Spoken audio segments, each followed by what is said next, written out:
부산을 위하는 부분은 여야가 없다. 다 같이 한다. 이런 마음을 하고 있습니다.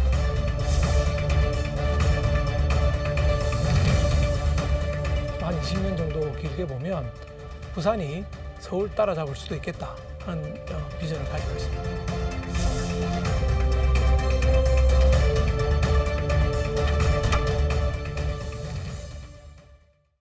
안녕하십니까. 시사포커스인 조경건입니다.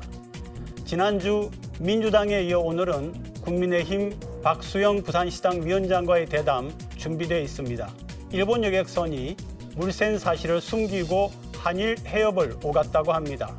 코로나19가 폭증세를 보이고 있는데 치료약이 부족한 현실도 짚어봅니다.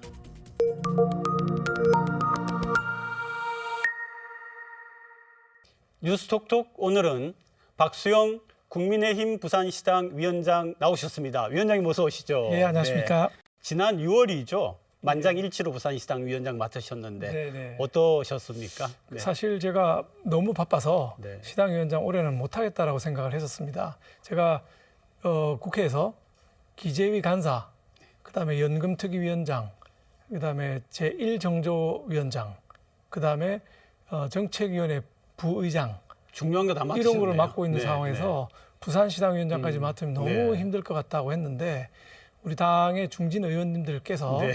그냥 원래 하던 룰대로 해라. 그게 뭐냐면 재선 의원의 나이 순으로 시당위원장 맡는 게 룰이기 때문에 뭐 룰대로 하자는데 그 반대하기도 그렇고 해서 네, 네. 맡게 됐습니다. 그런데 이제 또 막상 맡고 나시니까 그 시당 위원장으로서 네.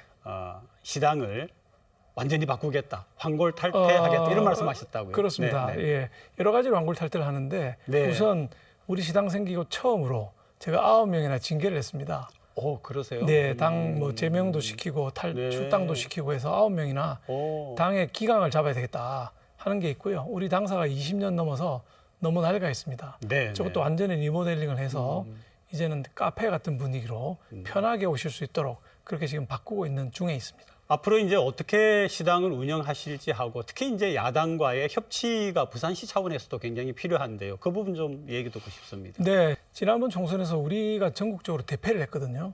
부산은 맞습니다. 18개 중에 17개를 이겼으니까 앞서간 거 아니냐라고 보시지만 사실은 그 안에 보면 6% 이내로 이긴 사람이 5, 네. 10% 이내로 이긴 사람이 5이고 네. 정당 투표는 2.6%밖에 차이가 안 났었습니다. 그러니까 이겼지만 압승은 아니고 신승이었다. 그렇죠. 지금부터 빨리 정비하지 않으면 다음 선거 어려우실 수도 있겠다라고 보고 있기 때문에 기강을 잡고 점점 더 시민들에 가까이 가는 노력 이걸 하고 있는 상황이고요. 야당하고의 관계는 중앙에서는 지금 아시는 것처럼 맨날 싸우지 않습니까? 네, 필리버스터 하고 뭐 네, 데모하고 네. 이렇게 하는데 부산은 그렇게 할 이유가 하나도 없습니다. 부산은 여든 야든 우리 네. 부산당이거든요. 그래서 협치가 잘 되고 있고 그 얘가 글로벌 허브도시 특별법 이거는 여야 의원들이 전부 즉 전재소연까지 사인을 네, 해서 네, 함께 네. 낸 법안입니다. 그래서 우리 부산을 위하는 부분은 여야가 없다. 다 같이 한다. 이런 마음을 하고 있습니다. 지금 아마 국가적인 관심이 연금이 아닌가 예, 싶습니다. 예, 예. 마침 또 특위위원장 참 중책을 맡으셨는데 현재 어떻게 진행되고 또 쟁점들이 뭐고 하는 걸 좀 전반적으로 우리 시민들도 듣고 싶어 하실 것 같습니다. 네. 예, 연금이 지금 상태로 가면 이제 기금이 고갈됩니다. 2057년에 기금이 다 고갈되기 때문에 그러면 이제 연금을 줄 수가 없게 되는 거 그렇죠. 아니겠습니까? 별로 뭐 많이 남지도 않았어요. 그리고 2027년이 되면 연금 기금이 적자가 됩니다. 오. 즉 투자해놨던 돈을 투자를 하지 말고 찾아와서 네, 연금을 네. 나눠줘야 되는 네, 이런 네. 지금 상황이기 때문에 굉장히 위기에 봉착해 있다 이렇게 보시면 되겠고요. 이거를 빨리 고쳐야 되는데 지난번 21대에는 19개월이라는 긴 시간을 투자해서 모수를 뭐 13%를 내고 45%를 받아간다. 뭐 네, 이거 가지고 네, 씨름을 했는데 이걸로 해결이 안 됩니다. 왜냐하면 연금은 3가지 목표를 달성해야 되는데 네. 하나는 연금이 지속 가능해야 됩니다. 우리 젊은 세대, MZ세대 또 계속 미래 받을 수 세대까지 있어야죠. 계속 받을 네, 네. 지속 가능성이 제일 중요하고요. 둘째, 이 노후 생활을 보장할 정도로 지금 받는 소득의 40에서 50 사이로 지급을 받아야 되는 문제가 네. 있고요. 일단 우리나라의 특별한 상황이지만은 세 번째 게 노인 빈곤입니다. 네. 노인들은 저 OECD 기준으로 제일 우리가 빈곤하고 자살률도 높거든요. 그런데 이분들은 국민연금으로 해결이 안 돼요. 네. 왜냐하면 근로를 계속해서 국민연금을 들었어야 되는데 이미 노인이 돼 있기 때문에 국민연금에 기여를 해놓은 게 없는 거예요. 그래서 이분들까지 도와주려면은 국민연금만으로는 안 된다. 네. 공적연금 3개가 있는데 우리나라에 그걸 전부 들여다봐야 된다. 그게 기초연금, 국민연금, 퇴직연금 네. 이 3가지입니다. 이거를 공적연금이라고 하는데 이 연금 3개를 가지고 우리 이제 소득 대체율이 40에서 50% 정도 되는 모양으로 만들어가는 게 중요하고 기초연금을 활용해서 노인 빈곤을 없애는 게 또 중요하기 때문에 이게 간단히 뭐 13% 낸다, 44% 받아간다 이걸로 해결될 수 네, 있는 상황이 네. 아닙니다. 예. 지금 예를 들면 뭐 그렇게 특위를 꾸려 나가시는데 여야 간의 이견은 별로 없습니까? 이견이 많죠. 예. 그 야당은 지난번에 2007년에 노무현 대통령 계실 때 큰 개혁을 했었습니다. 네. 그게 이제 소득 대체율 60%를 노무현 대통령이 보니까 도저히 이거는 지속 가능성이 없다 해서 40%로 낮췄거든요. 근데 야당과 노조는 그걸 돌려달라는 겁니다. 60%짜리를 돌려달라. 네. 원래대로 원래대로 복귀를 하자. 이건데 저희가 보기에는 여기 60%까지 가가지고는 지속 가능성이 완전히 없어지는 겁니다. 그래서 선진국도 연금을 60%씩이나 본래 받던 게 나라가 60%씩 없이 주진 싶은데요. 않아요. 네, 네, 네. 40에서 50 사이가 적정한 수준입니다. 그러면은 어떻게 타협 전망이 밝습니까? 어떻습니까? 이제 해봐야죠. 근데 해봐야죠. 일단은 모수 개혁이라 그래서 더 내고 조금 더 받는 데에 대해서는 지난번에 대체로 합의가 이루어졌기 네네. 때문에 그거는 빨리 하는 게 좋습니다. 빨리 하고 구조 개혁은 1+1이죠. 모수 개혁을 하는 대신에 내년까지는 구조 개혁을 반드시 완성한다. 이런 내년까지는? 정치적을 약속을 하고 저희가 매일 달라붙어서 공부를 하고 토론을 하고 연구를 해야 합의된 안을 만들어낼 수 있을 것 같습니다. 근데 국민연금 개혁의 또 마지막 하나의 갈등 부분이 이제 연세 드신 분들하고 젊은 세대 간의 그런 생각의 차이가 있을 것 같은데 그 부분은 어떻습니까? 부산의 청년들이 국회에 와서 성명서를 발표했습니다. 우리는 안 내고 안 받겠다. 차라리 안 내고 안 차라리 받겠다. 안 내고 안 받겠다. 네, 네, 이렇게 네. 되는 거죠. 그런데 이제 그렇게 되면 무슨 문제가 있냐면 이 청년 세대들이 기여를 해야 그럼요. 이 재정이 더 든든해지고 맞습니다. 돈이 또 기금이 많아져야 수익도 많이 올릴 수 있는 거거든요. 네. 그래서 그 좀 극단적인 것이고 지난번 21대 때 했던 게 9년 연장하는 거였거든요. 청년 세대 입장에서는 뭐 9년 지나봐야 나는 받지도 못하는데 네. 이렇게 되는 거죠. 65세 돼야 받으니까. 그러니까 이거를 한 적어도 70년은 갈 수 있는 구조를 만들어 드려야 네. 청년들도 안심하고 참여할 수 있을 것 같습니다. 이제 부산 현안으로 돌아오겠습니다. 아까 처음에 이제 글로벌 허브 도시 특별법 말씀을 하셨는데 여야가 공동으로 발의한 1호 법안이었지 않습니까? 예, 그렇습니다. 그런데 이번 뭐 8월 국회만 해도 처리가 잘 될 걸로 생각을 했는데 아직 상정이 안 된 걸로 알고 있습니다. 예, 8월 국회에 상정하기 어려울 것 같고요. 글로벌 허브도시 특별법의 경우는 전국적인 민생과 관련되는 건 아니고 우리 부산에 관련되는 거기 그렇죠. 때문에 이거를 민생 법안을 하기는 어렵지 않느냐. 그러니까 우선은 민생 법안부터 하고 그다음 정기국회 때에 가는 쪽으로 얘기가 되고 있고 글로벌 허브도시 특별법은 21대 국회에서도 여야 간에 이견이 없었습니다. 이견이 없이 행안위를 잘 통과되려고 하다가 네네. 행안위 간사 두 분이 낙선을 해버린 거예요. 네. 그러니까 이게 네. 진척이 네. 안 돼갖고 네. 이 모양이 돼 있는데 아마 정기국회 때는 별 문제 없이 통과될 것이고 또 인천, 경기 이런 데서도 비슷한 법을 같이 통과시키고 싶어 합니다. 네네. 그러면은 우리뿐만 통과되는 것보다 훨씬 더 쉽게 통과될 수 있는 여지가 있다 이렇게 보고 있습니다. 그 부산시 시장님이나 또 관계자분들이 나와가지고 이 법이 굉장히 필요하고 어떤 효과가 있을 거다라는 걸 설명을 저희가 좀 들은 적은 있습니다만은 박 의원님 보시기에는 이 법이 부산에 꼭 필요한 이유 어떻게 예. 보십니까? 네. 부산이 이제 전국적으로 같은 룰을 적용하게 되면 부산만 발전하는 게 굉장히 어려워지죠. 그러니까 글로벌 허브도시 특별법을 만들게 되면 각종 법령의 부산의 특례를 만들 수 있게 네네. 됩니다. 네. 그래서 이걸 만들게 되면 예를 들면 세제에 관해서도 부산에 뭐 법인세를 좀 깎아준다든지 재산세를 좀 깎아준다든지 등등 그러니까 기업이 올 수 있겠네요. 기업이 올 수 있게 하는 네네. 것이죠. 네. 그다음에 이 글로벌 허브도시 특별법하고 유사한 게 기회발전 특구라는 게 있거든요. 네, 기회발전 특구. 예, 기회발전 특구가 이제 법은 통과됐고 이번에 우리가 정기국회에서 뭘 다루느냐?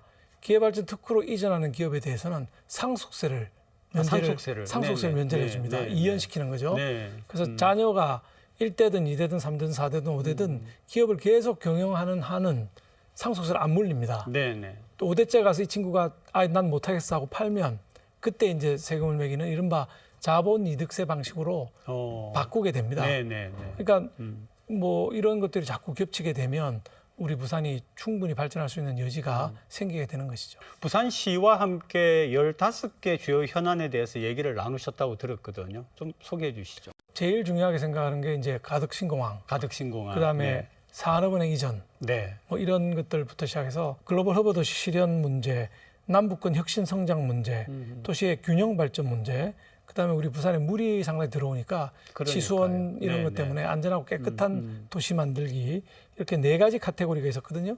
그래서 그 안에 15개 과제가 이제 배치가 되어 있고 네. 이걸 시장님하고 심층 얘기를 나누었습니다. 근데 이제 시장님하고 요 정도로 가지고 안 되겠다. 그래서 다음 주부터는 권역별로 아, 네. 동북권, 남북권, 뭐 북부권, 네, 서부권 이래갖고 권역별로 의원들 한 서너 명이 시장님하고 또 따로 만나가지고 집중적으로 그 지역 발전에 관한 논의를 하도록 돼서 일정이 지금 다 잡혀 있습니다.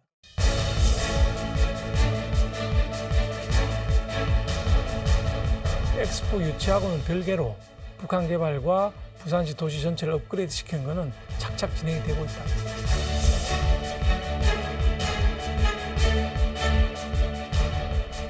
부산의 기업 유치 플랜 이런 걸 가지고 우리 젊은이들을 안심을 시켜야 됩니다.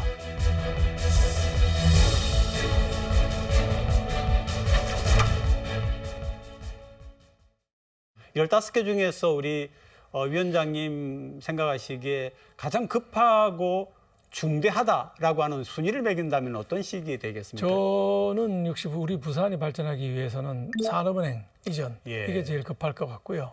그다음에 이제 공항, 그다음에 이제 분산에너지법에 의한 전기요금 차등제 네. 이런 것들이 필요하고 그다음에 LCC 네. 지역 항공사 이런 것들이 이제 그런 순서로 중요하지 않느냐. 왜냐하면 부산이 제대로 발전할 부산은 여건이 굉장히 좋습니다. 사실은 네. 제가 보기에는 서울 따라잡을 수 있다. 서울보다 나은 부산 만들 수 있다고 보는데 예를 들면 공항이 만들어지고 전기요금이 싸지고 산업은행에 와서 기업에 자금을 많이 공급하고 하면 뭐가 오느냐. 한국에 전기를 많이 쓰는 기업들이 옵니다. 삼성전자와 삼성바이오가 포항제철과 더불어 전기를 제일 많이 쓰는데 그러니까 포철은 안 오겠지만 삼성전자가 1년에 한 6조 정도의 전기요금을 내고 있습니다. 네. 근데 7%만 싸줘도 4,200억이 그러네. 순수익으로 돌게 되거든요. 그래서 제가 보기에는 공항이 있으면 이 반도체라든지 바이오 제품은 공항에서 바로 수출이 가능합니다. 수출이 가능하니까. 그러니까 지금 수도권에 있는 거거든요. 근데 우리 공항이 생기고 여기에 삼성전자와 삼성바이오가 오는데 전기요금이 싸고 싸지고 산업은행에서 서플라이를 하고 뭐 이렇게 구조가 된다면 과거하고는 완전히 판이 달라질 수 있다. 즉 삼성전자와 삼성바이오가 있는 부산하고 그게 없던 부산하고는 완전히 차원이 다른 얘기가 진행될 수 있다. 그래서 언젠가는 한 20년 정도 길게 보면 부산이 서울 따라잡을 수도 있겠다 하는 비전을 가지고 있습니다. 이 서울의 소식만 들어보면은 안 될 것 같아요. 산업은행 부산이죠. 예. 어떻습니까, 위원장님 보시기에 이게 이제 이재명 대표께서 네. 반대하고 계시기 때문에 상당히 난항을 거듭하고 있는 건 네. 사실입니다. 그런데 이제 10월달에 이재명 대표의 사법 리스크가 현실화될 거거든요. 10월 말 11월 초에.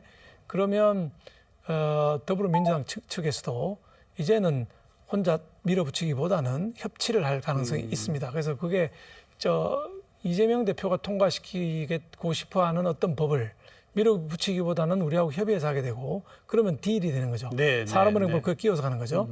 두 번째 방법은 산업은행 자체는 계속 못 내려오더라도 산업은행 내부에 있는 투자본부라든지 맞습니다. 산하기관이라든지 이런 것들을 부산으로 오게 만들어서 핵심적인 우리가 필요한 부분 실질적으로 본사는 서울에 있지만 그러니까요. 우리 필요한 건 다 오게 하는 방법이 있고 세 번째 방법이 또 있습니다. 그거는 뭐냐 하면은 제2차 공공기관 지방 이전 이게 이제 슬슬 무르익고 있거든요. 그 전체적인 지방 이전을 할 때 거기에 산업은행을 넣어서 오는 방법인데 제가 말씀드린 세 가지 방법이 갈수록 더 시간이 많이 걸리는 겁니다. 그래서 가장 좋기로는 이재명 대표와 딜을 통해서 이 대표가 원하는 법을 우리가 통과시켜주고 산업은행법을 넣어서 같이 가는 이 모양이 제일 좋을 거라고 보고 있습니다. 북항이 좀 제대로 개발될 뻔했는데 엑스포가 실패하면서 시민분들이 저거 그러면 어떻게 되는 거야? 라고 굉장히 궁금해합니다. 어떻게 돼야 되겠습니까, 북한은? 북한은 엑스포를 유치하지 못했더라도 네. 본래 계획대로 개발할 수 있도록 하겠다는 게 대통령의 뜻이고 네. 박형주 시장의 뜻입니다. 그래서 현재 속도는 조금 더뎌졌지만 그래도 오페라 하우스라든지 부근에 뭐 만드는 것들이 착착 진행이 되고 있고요. 네. 그다음에 네. 트램이 있습니다. 시베이 파커선이라고 하는 북항 트램. 이거를 영도서부터 그다음에 중간에 북항, 그다음에 저희 남구의 지역구인 우암동, 간만동까지 연결하는 네, 네. 부산에서 아주 긴 지하철 트램. 예, 예. 네, 네. 트램이 만들어질 걸로 보고 있기 때문에 그 엑스포 유치하고는 별개로 북한 개발과 부산시 도시 전체를 업그레이드 시키는 거는 착착 진행이 되고 있다. 이렇게 보시면 틀림없을 것 같습니다. 아, 네, 네.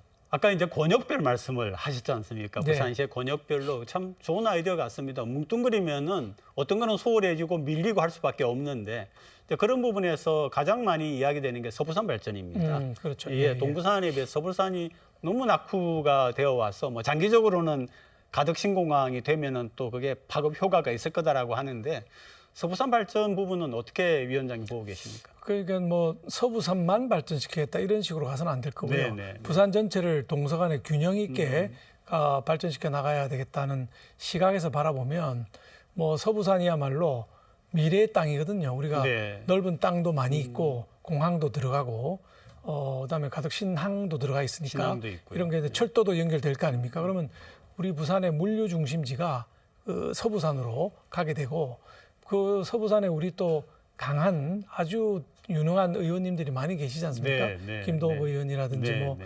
또 강한 분들이 많이 계시기 때문에 그분들이 움직여서 단합을 하게 되면 서부산 발전도 가능하다. 그리고 우리 남아있는 땅이라는 게 지금은 서부산 쪽에 많이 비어 있기 때문에 그러니까요. 네. 그 땅을 활용하는 개발 계획이 착착 나와야 될 것이다. 이렇게 보고 있습니다. 김도읍 의원 얘기하셨는데 네. 굉장히 오랫동안 거기에서 틀을 잡고 의원을 하고 계시지 않습니까? 사선 의원이시죠. 사선 네, 의원. 네. 예, 예. 근데 굉장히 그동안 노력을 하셨을 건데 이제 예. 서부산 발전이 더디었단 말씀이죠. 예, 예. 네. 혼자서 고군분투하다시피 혼자서. 했는데 이번에는 네, 네. 뭐 박성훈 의원이라든지 네, 네. 이성건 의원이라든지 김대식 의원 같은 아주 유능한 의원들이 굉장히 많이 이번에 네. 당선이 됐습니다. 그리고 뉴페이스 같으신데요. 그동안 뉴페이스죠. 국회에서 뉴페이스 다 신인들이죠. 네, 네, 네, 그런데 박성훈 의원 같은 경우는 그동안 안 되던 지역 수건 사업, 네. 화명 개발 계획 이런 것들이 벌써 확정이 돼 갖고 아, 그렇습니까? 예, 본인이 뭐 네. 페이스북에 올리고 이렇게 열심히 아, 하고 네, 있더라고요. 네, 근데 네. 혼자 사실 때 하고 이렇게 유능한 네 분이 네네네. 특히. 박성훈 의원 같은 경우는 또 기재부 출신이라 기재부하고 연결이 잘 되니까 이번에도 예산을 많이 확보한 것 같아요. 네, 네. 이런 분들의 노력이 모아지고 있기 때문에 과거하고는 더 빠르게 진척이 될 수 있을 거라고 보고 있습니다. 그다음 부산의 가장 심각한 문제 인구 감소, 청년 유출. 위원장님 이거 어떻게 하면 좋겠습니까? 인구는 왜 감소하는가를 봐야 되겠죠. 네. 일자리 때문입니다. 네. 일자리가 없으니까 애들이 이제 한 달에 2,500명 정도가 부산을 떠나고 있는 상황이고요. 심지어는 대학도 아예 대학부터 가자. 과거에는 그렇죠. 부산대학 뭐 이렇게 최고의 대학이었지 않습니까? 네. 근데 대학부터 서울로 가버리는 이런 지금 상황이 그래야 벌어지고 뭐 좋은 기업에 취직한다 이런 생각이니까요. 네네네. 그런 네. 지금 상황이기 때문에 앞으로 우리 부산시가 가장 신경 써야 될 거는 기업 유치라고 생각합니다. 제가 경기도 부지사를 할 때에 네, 네. 경기도에 기업 엄청나게 많이 유치를 했거든요. 그러려면 부산이 일정한 기금을 적립해놔야 됩니다. 기업이 들어오는데 땅값이 너무 비싸다 또는 뭐 도로를 해달라 상하수도를 해달라 이런 네. 여러 가지 요구들이 있게 되는데 인프라 요구가 예, 네네. 그거를 해줄 수 있는 자체 기금을 만들어서 기업 유치에 최선을 다해야 된다. 앞으로 부산시장님은 누가 되든지 간에 일자리, 기업 유치 여기에 온 힘을 다해야 될 거라고 보고 있습니다. 이제 우리 위원장님께서 부산의 기업 이야기를 하시니까 부산에 100대 기업은 하나도 없고 예, 1000대 기업도 20몇 개밖에 안 26개 되고 있습니다. 예. 더 이게 문제가 되는 건 있는 기업도 지금 나가려고 짐을 싸는 아까 말씀하신 그런 부분으로 고칠 수가 있다는 말씀이신데 네. 예, 부산은 사실 여건으로 보면 서울보다 더 좋은 곳입니다.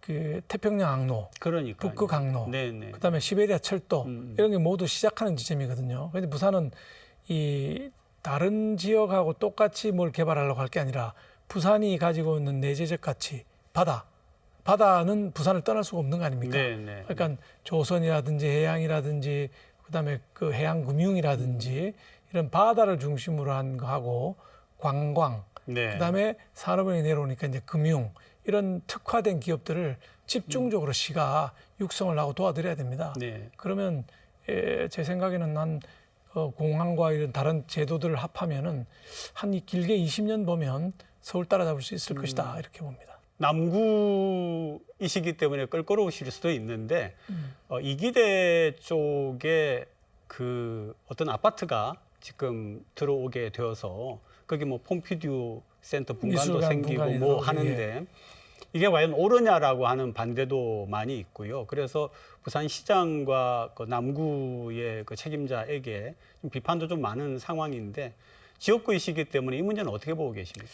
그 이제 폼피드 미술관 포함해서 네, 네. 세 개의 미술관이 그 장자산 자락 그 이기대 네. 쪽에 들어오게 돼 있습니다. 저는 뭐 그거는 바람직한 거라 생각합니다. 이 자연 경관을 지키는 것도 중요하지만 중간중간에 미술관, 세계적인 미술관이 들어오게 되면 뭐 충분히 기능을 할 수가 있고 다만 이제 아파트가 들어오는 게 문제인데 그 지역에 우리 남구의 발전을 위해서는 사실 호텔도 좀 필요합니다. 호텔이 없거든요. 네, 네. 호텔도 좀 바닷가에 좀 짓고 다만 아파트는 이제 너무 높은 아파트를 지니까 이기대가 다른 지역에서 보면 가려버리는 문제가 있게 됩니다. 그래서 네, 네.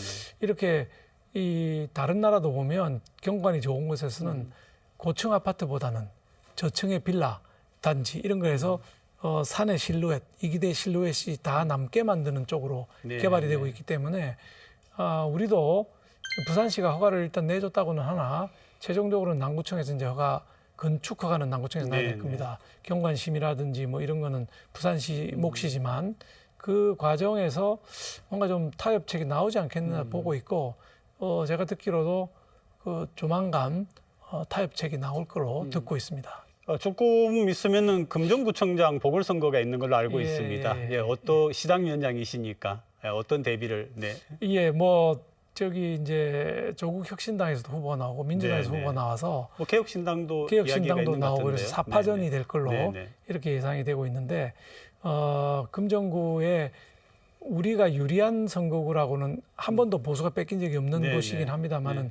그렇게 방심하면 안 되고 아무리 쥐 한 마리 잡더라도 최선을 다한다는 마음으로 최선의 사람을 뽑으려고 하고 있고요. 네, 네. 추석 전에 네.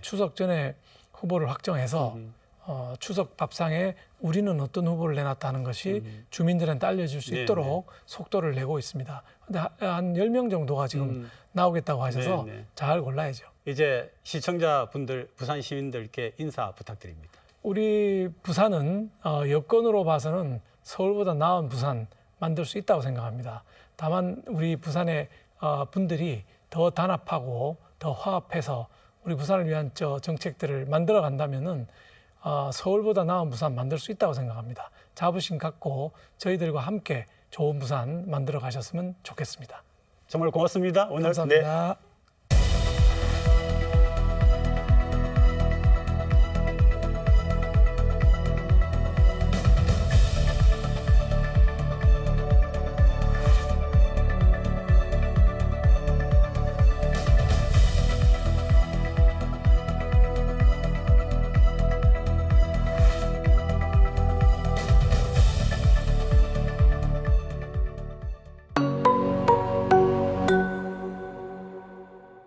매주 부산 현안을 다양한 시각에서 분석해보는 뉴스앤 이슈. 오늘도 서지연, 송우연 부산시 의원 두 분 나오셨습니다. 어서 오십시오.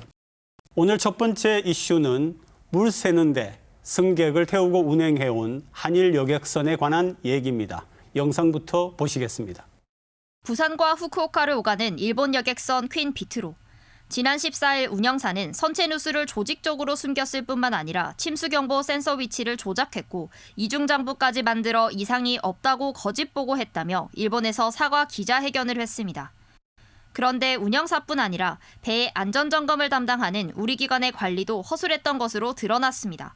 1년에 2차례 진행하는 정기점검에서 문제를 발견조차 못했다는 것. 그런 사이 침수가 시작된 지난 2월, 침수량은 불과 2리터 정도에서 5월엔 무려 350배인 700리터 이상으로 늘었고 부산행 퀸 비트로에서 바닷물이 들어온다는 경보까지 발령되기도 했습니다. 상당히 위험한 상황이 될 수도 있다고 봅니다. 국내에 들어왔을 때 PSG 검사를 조금 더 정밀하게 해볼 필요가 있지 않았나. 이에 대해 부산해양수산청은 외국 여객선에 대해서는 관련 서류를 검토하고 배를 육안으로 확인할 수밖에 없다며 후속 조치를 진행하겠다는 입장입니다. 충격적인데요.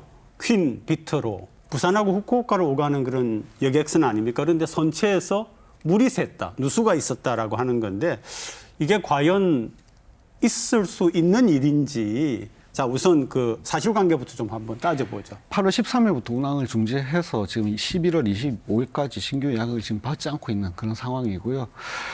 최초의 퀸비트로가 침수가 2024년 2월 12일 날 침수가 누수량이 2리터가 확인이 된 상황에서 네. 침수를 숨긴 채 이제 5월 30일 날 운항을 중지할 때까지 3달째 운항을 한 그런 상황입니다. 이 사실을 이제 운영하는 회사인 JR 큐슈 고속선에서 집단적으로 이제 은폐하고 서류까지 조작해가면서 한 상황이 일본의 네. 국토교통청에서 이제 불시 점검에 의해서 발각이 된 그런 사건이라고 할 수 있습니다. 그러니까 이제 퀸비트로를 운영하고 있는 사람들은 알았던 거고 관청은 몰랐다 이런 얘기로 들리는데요. 뭐 일본 같은 경우에서도 국토교통청에서 이제 감사를 네네. 통해서 발각이 된 감사를 부분이고 통해서, 이제 네. 우리 부산 같은 경우는 이제 해양수산청에서 발각을 하지 못했다라는 부분이 지금 이제 문제가 되고 있는 겁니다. 그 문제는 퀸비틀은 지난해 6월에도 일본 측에서 행정 처분을 받은 바가 있습니다. 침수 자체를 보고하지 않고 계속 운행을 했었다라는 동일한 이유에서 행정 네. 처분을 받은 바가 있었는데 이 부분이 계속해서 안일하게 이루어진 것으로 보입니다. 뭐 아시다시피 이제 JR 큐슈 고속선 같은 경우는 지난 2월경에 선수 부분에서의 침수를 파악했음에도 불구하고 이제 사장까지 조직적인 은폐에 나서면서 문제가 더 심각해진 상황이고요. 센서까지도 위치를 조작해 가면서 조작까지 했어요? 문제가 없는 것처럼 보이는 부분이 이제 발각이 된 겁니다. 그리고 이 침수량에 대한 부분도 이중장부를 작성을 하는 바람에 이번 감사를 통해서 그 이중장부의 실체가 드러나면서 이 사건이 이제 물밑으로 올라온 것입니다. 그 일본에서 운영사가 사과를 했는데요. 일본에서 사과 내용은 어땠습니까?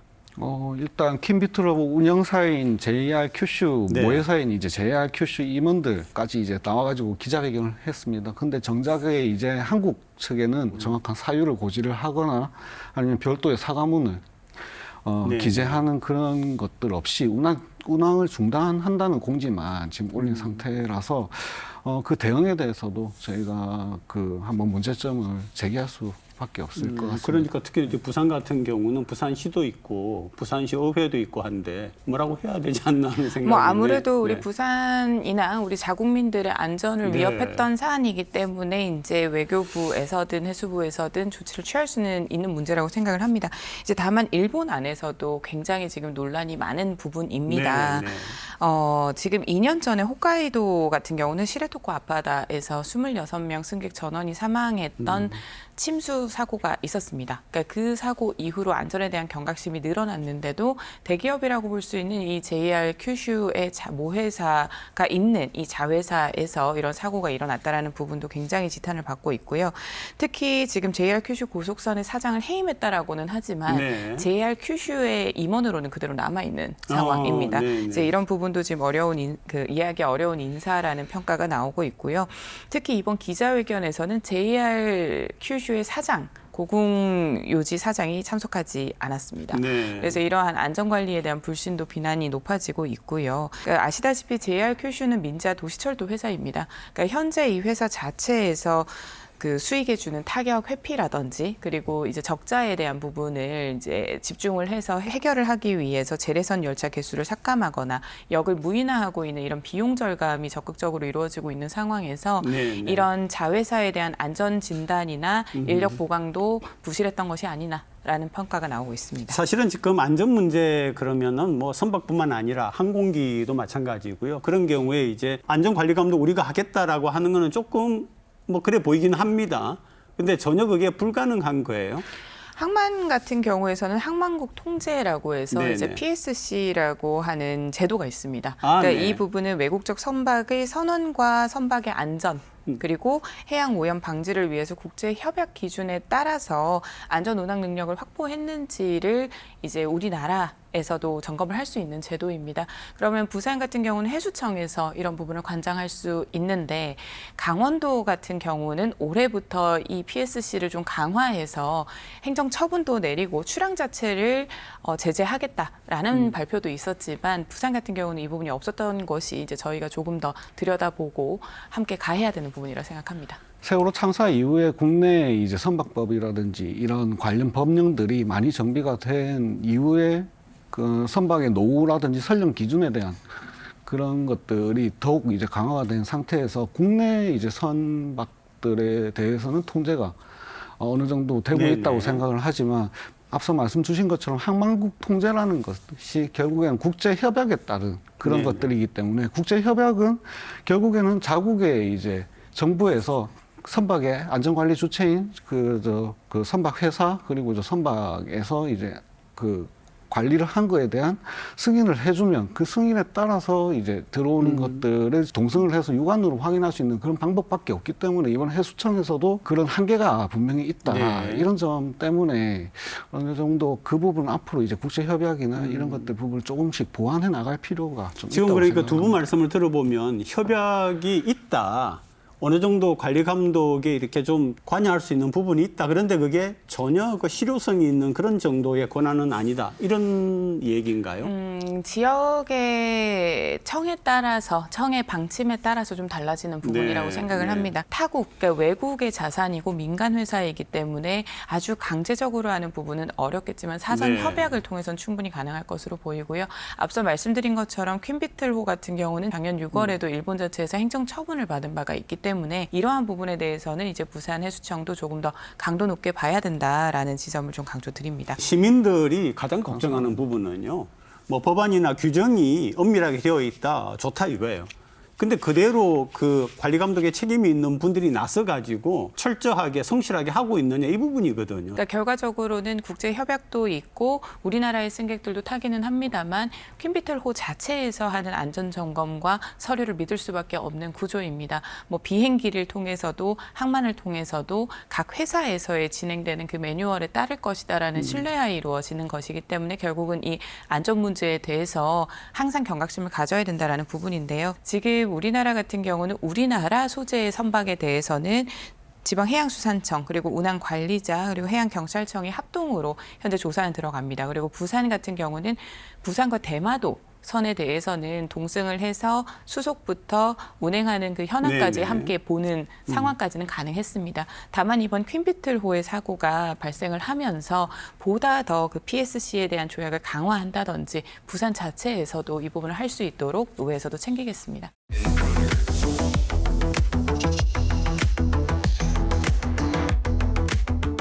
여태까지 피해를 봤으니 우리 국민들 입장에서는 무조건 무료해야 된다라고 말씀드리고 싶습니다. 연기가 지난 이런 도로들은 무료화를 해서 시민들의 편의.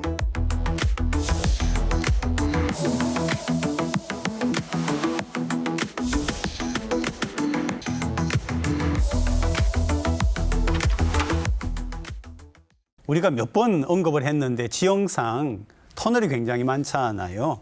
터널 유료화도 시민 간의 갈등이 있었고요. 근데 이번에 이제 백양터널 같은 경우에는 개통 20년이 넘었더라고요. 네, 자, 백양터널에 대한 개요부터 좀 이야기해 주시죠. 백양터널 같은 경우에는 지금 부산 진구 단감동부터 이제 사상구 모라동을 잇는 이제 터널로 1998년 1월달에 준공돼서 2000년 또 1월달에 이제 개통을 시작해서 올해로 이제 24년 내년 1월달에 25년이 계약 기간이 이제 만료가 되는 그런 터널입니다. 지금 사업 시행자는 이제 백양터널 유한회사의 이제 BTO 방식으로 지금 하고 있고 통행료는 지금 경차 500원, 소형차 900원, 대형차 뭐 1,400원 이렇게 지금 받고 있는데 지금 문제가 되는 거는 그 내년 1월달에 계약 기간이 끝날 때. 예, 지금 그 동안은 이제 부산 시민들께서 계약 기간이 끝나면 무료화에 대한 기대감을 가지고 그렇죠. 있었는데 네. 처음에 개통할 때와 지금의 이제 교통 환경이 워낙 많이 바뀌고 이제 교통량이 증가하다 보니까 새로운 터널에 대한 그런 수요가 지금 또 필요하다고 하다 보니까 지금 신 백양터널 이걸 뚫기 위해서는 시 재정이 받쳐주지 않고 그렇기 때문에 민영화를 하다 보니 이 부분도 민영화를 하려다 보니 유료화를 그 신백양터널이 개통하기 전까지 계속 이제 이어가려고 하는 그런 상황에서 네, 예, 지금 갈등이 조금씩 빚어지고 우리 있는 상황입니다. 부산은 이제 또 터널에 대한 수요가 있으니까 재원 확보 차원에서 터널 유료화는 놓지 않겠다라고 얘기를 한다는 건데 어떻게 생각하시는가요? 시의 주장, 그러니까 유료화를 주장하는 부분에 대해서 이제 세수에 대한 부분 혹은 재정 건전성 강화에 대한 부분에 대해서는 일정 부분 공감을 하는 바가 있습니다. 다만 이번 유료화를 결정하는 과정에서 가장 문제가 됐던 것은 시민들께 설명을 충분히 올리지 않았고 그리고 소통하지 않았다라는 지점이고 지금 내세우는 주장 자체가 이제 도로 병목 현상이나 혼잡도를 완화하기 위해서다라고 이야기를 하고 있는 지점입니다. 무료화로 해버리게 되면 오히려 더 이용객이 늘어날 늘어난다. 것이다라는 것이 시의 네네. 입장인데 과연 이것이 교통량 분석을 정확하게 하고 있느냐를 묻지 않을 수가 없습니다. 시대가 흐르면서 자차가 증가했습니다. 자차량이 증가했고 우리 부산 같은 경우는 대중교통 친화 도시를 표방하고는 있지만 사실은 자차 통행률이 감소하고 있지 않고 대중교통 소송 분담률도 늘어나고 있지 않는 상황입니다.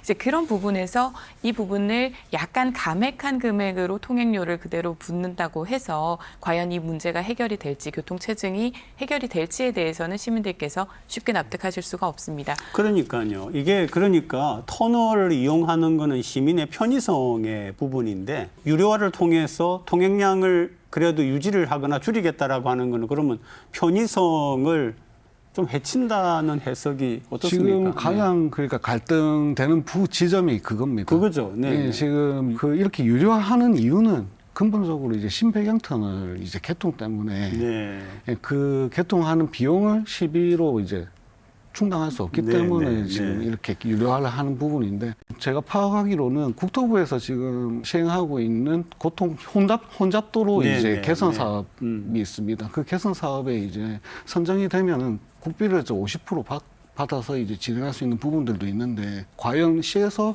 그런 것들을 국비를 받기 위한 노력들을 했는가 예, 하는 부분들도 저희가 한번 짚어봐야 될 그런 시점이라고 얼마 싶습니다. 전인지는 잘 모르겠어요. 작년인 것 같아요. 유료 터널을 무료화한다라고 하는 조례를 발표를 했다고 하는데 그런데 무료화 조례까지 발표해 놓고는 돈을 받겠다. 이게 무슨 얘기예요? 우선은 이 조례 같은 경우는 이제 네. 부산시의 민자도로 유지 관리 및 실시 협약 변경 등에 관한 조례 개정이었습니다. 이 개정 사항에서 가장 주요했던 내용이 유료 도로의 관리 운영권을 시가 이관을 받을 때 네. 통행료를 징수하지 않도록 노력해야 한다. 노력해야 한다. 이 조항이 네, 추가가 네. 된 네, 것입니다. 네. 그러니까 이 노력해야 한다라는 것은 해석에 따라서 그렇죠. 좀 달라질 수 있는 부분이고 강제할 수는 없는 부분입니다. 계속 반복되는 말이기는 합니다만 터널 통행료는 기본적으로 민간이 건설에 투입한 돈을 회수하기 위함이지 교통량 조절 목적이 아닙니다. 그러니까 시민들의 부담 경감이라든지 교통 혼잡 개선을 위해서라면 이 유료화에 대한 부분은 반드시 시민들과 소통이 필요했던 그럼요. 부분입니다. 그럼에도 불구하고 시가 지금 신백양 터널에 들어갈 약 940억 이상에 대한 그리고 백양 터널에 이제까지 지원을 했던 940억 정도의 이 재정 지원금을 다시 시민에게 돌려받겠다라는 것은 이중과세의 부담이 있음에도 불구하고 이 부분에 대한 개정이 있었음에도 불구하고 충분한 준비가 없었다라는 점이 지적받는 부분이고요. 지금 이 조례 개정은 백양 터널과 수정산 터널을 겨냥해서 이제 만들어졌다라는 그런 평가도 있는 상황입니다. 이제 결과적으로 이 조례가 개정이 된 만큼 시가 조금 더 신중했어야 된다라는 부분은 계속해서 지적이 될 것으로 보입니다. 신백양 터널은 지금 뭐 어떤 식으로 계획되고 어떤 효과를 노리고 있는 거예요? 기존에 이제 백양터널 같은 경우에는 지금 왕복 4차로로 해가지고 네, 터널이 네. 두 개로 이렇게 하나는 이제 모라동 쪽으로 가는 거고 하나는 이제 당감동 쪽으로 오는 네. 예, 그런 터널로 되어 있는데 그걸 이제 신백양터널을 이제 3차로로 개통을 하면서 기존의 백양터널은 그 한쪽 방향으로 한쪽 이제 방향으로만. 가고 이제 백양터널 그 신백양터널은 다시 이제 그 반대 네, 방향으로 네, 네. 가는 그런 식으로 해서 그 일방 통행으로 교통량을 좀 양한다는 그런 얘기예요. 그렇죠. 네, 네. 그렇게 이제 교통량을 좀 분산을 시키고 그리고 저 시에서 이번에 회수하는 재정 지원금과 그리고 저 유료 도로를 통해 가지고 그 통행료를 이용해서 이제 관문대로 이제 교통시설들을 유지하고 그리고 관리하는데 그걸 쓰겠다 이런 지금 계획입니다. 우리나라의 이렇게 정책을 보면은요, 같은 테두리 안에 있는 쟁점인데 하나 이렇게 다시 말씀드리면 부산에 그렇게 터널이 많다고 하면은 부산의 터널들에 대한 좀 종합적인 그런 구상과 대책이 있으면 좋겠는데 뭐 그런 거는 전혀 논의가 안 되고 있는 거 어떻습니까? 앞서 제가 말씀드린 것처럼 이제 국비를 받을 수 있는 그런 사업이 있음에도 불구하고 지금까지 과연 노력이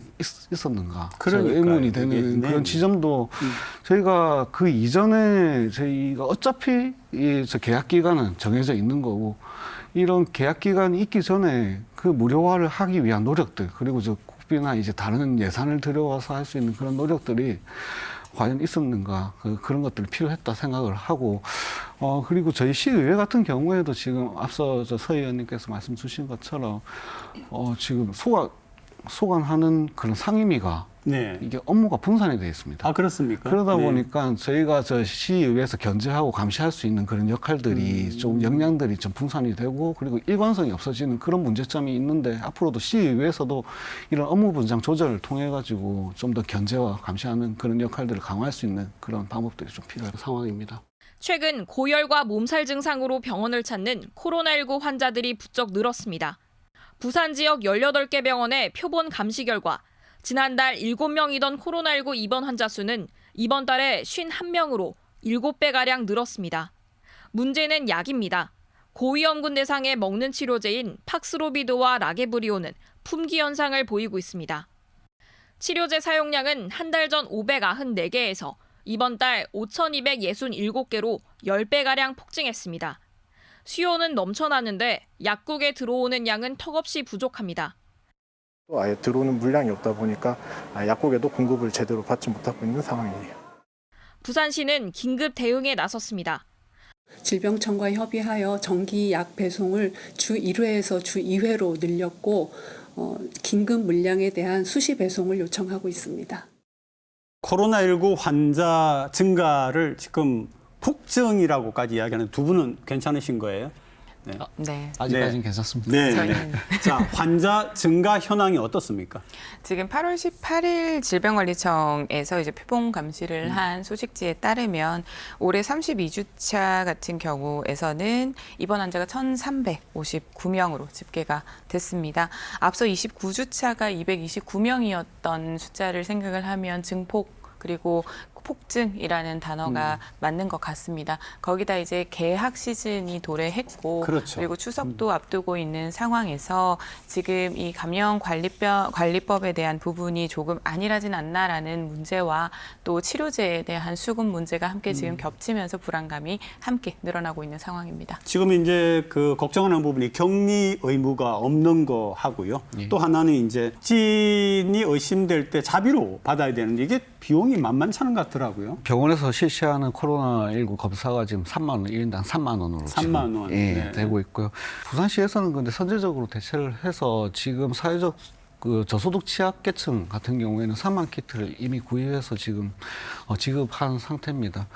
그런데도 불구하고 지금 이런 검사 키트라든지 그리고 검사비에 대한 부담 그런 것들이 지금 문제점이 지금 예상이 되는 상황이고 이런 원인이 결국에 코로나19가 지금 엔데믹으로 들어오면서 네. 4등급 지금 감염병으로 분류가 됐습니다. 그러다 보니까 지금 그 검사나 이런 격리에 대한 지금 의무가 지금 없는 상황이고 그런 상황에서 마스크라도 지금 의무 착용을 해야 되는 게 아닌가 하는 문제 제기가 지금 또 사회적으로 나온 상황입니다. 그러니까 한국에서 이야기가 나오기 전에 사실은 뭐 미국이라든지 이런 곳에서 이미 재유행이 된다라는 얘기가 나왔는데 결국은 우리 정부의 보건당국의 대처가 또 안일했다 이런 비판점이 있거든요. 작년 같은 경우도 저희가 오미크론이라는 부분에 대해서 이제 한 번 더 경각심을 가지게 됐었고 합니다. 하지만 이 방역 당국 같은 경우는 현재 관심 단계인 코로나 위기 단계를 조정하고 있지 않는데요. 앞서 말씀 주신 것처럼 격리 의무 자체가 없다라는 의미는 의무가 없기 때문에 직장이나 학교에 대해서 자신이 알아서 결석을 하게 되거나 결근을 하게 되면 불이익으로도 이어질 수 있기 때문에 적극적이지 않을 수 있다라는 지점으로 보아야 합니다. 이제 그런 부분 부분들이 함께 지금 문제로 제기가 되는 것이 치료제 부족에 대한 부분이 그렇죠. 계속 나오고 네, 있습니다. 네. 현재 11만 명분이 확보가 되어 있다라는 상황인데요. 11만 명이요? 네. 지금 추가적으로 얼마나 더 늘어날지에 대한 부분. 그러니까 8월 말이면 주당 35만 명의 코로나 환자가 발생하는 작년 최고 수준으로도 이어지는 극단적인 상황까지도 고려를 해야 하는데 아무래도 이 코로나 감염 자체에 대해서 좀 안일하게 판단을 한 것이 아닌가라는 우려가 있습니다. 거기다 지금은 병원 자체에서도 의료 공백 상황이 함께 더해진 상황이고 아무리 이번 주 6만 명분 그리고 다음 주 17만 7천여 명분의 치료제를 확보하겠다라고 하더라도 이것이 보급되는 것 그리고 어느 지역에 얼만큼 필요한지를 파악하는 것 자체도 시간이 좀 걸리게 됩니다. 그렇게 되면 약 2, 3주간은 우리 시민들께서 더 불안해질 수밖에 없는 환경인 것입니다. 부산시 같은 경우나 부산보건당국 같은 경우에는 어떻게 하고 있을까요, 지금? 부산시 같은 경우는 지자체 차원에서 지난 코로나19를 겪고 난 다음에 코로나에 대한 백서도 이제 제작을 했었고 이에 대한 대처를 방안을 강구하고 있습니다. 특히 교육청 같은 경우에서는 별도로 이제 학생들의 개학과 이제 동일하게 해서 이제 감염병 예방 수칙에 대한 부분도 다시 캠페인이 시작이 되고는 있는데요. 문제는 우리 부산시가 지금 상황에서 할 수 있는 것은 결과적으로 이 의료 공백에 대해서 얼마만큼의 병상 확보와 이 예상되는 수치에 따라서 중앙정부에 발빠르게 치료제 확보를 요구를 하느냐에 대한 부분일 것입니다. 그러니까 백신이 나오기는 했습니다만 개인적으로 선택을 하는 부분인 것이고 그리고 이런 코로나 같은 경우는 기저질환자나 면역질환자와 같이 아무래도 고위험군한테 훨씬 더 치명적이기 때문에 요양병원부터 해서 지자체의 좀 발빠른 분석과 대응이 필요할 것으로 보입니다. 부산시에서는 이미 이제 치료제에 대해 가지고 지금 지난 8월 9일 날 긴급 점검을 관계부처 점검을 통해 가지고 예, 총 6차례 이제 5,814명분을 이제 받아서 이제 지자체로 이제 배정을 한 상황이고요.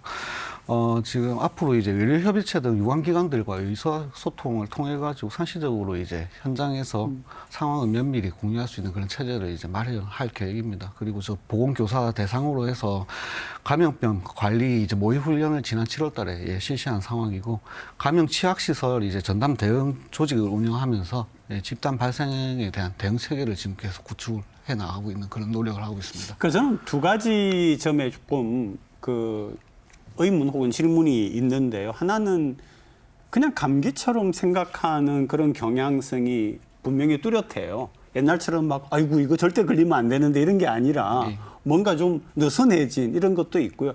그게 꼭 나쁘다고만 얘기할 수 있겠는가 하는 다시 말하면 고위험군 같은 경우는 당연히 빠르게 대처해야 되지만 일반적인 경우에는 너무 막 이걸 심각하게 또 받아들이는 그런 문제가 하나 있고요. 그다음에 뭐 우리가 아는 것처럼 추석이 이제 다가오지 않습니까? 확산 가능성이 있는데 이런 전반적인 부분에 대해서 두 분의 의견이 어떤지 한번 들어보죠. 네. 물론 과한 불안감 조성도 옳지 않다고 생각을 합니다. 이제 다만 그렇다고 해서 국민들께 현실을 좀 명확히 전달할 의무를 져버려서는 안 된다라는 부분도 명확해 보입니다. 그러니까 추석 연휴와 개학 그리고 이런 부분들이 시작이 되면서 우리가 이미 일상의 단절과 팬데믹의 공포를 겪어왔기 때문에 지금이라도 이 부분에 대한 경각심을 좀 드릴 수 있는 캠페인 같은 경우는 좀 대대적으로 다시 시작을 해야 한다고 보입니다. 그리고 폭염 탓에 마스크를 쓰기가 굉장히 어려운 날씨입니다.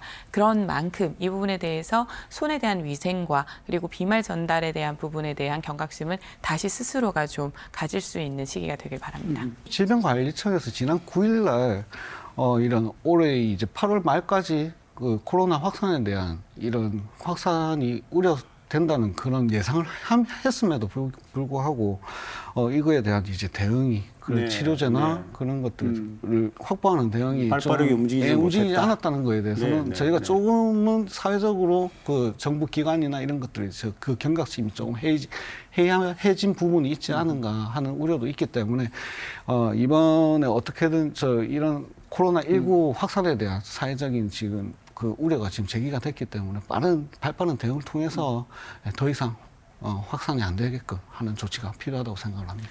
네, 두 분 오늘도 고맙습니다.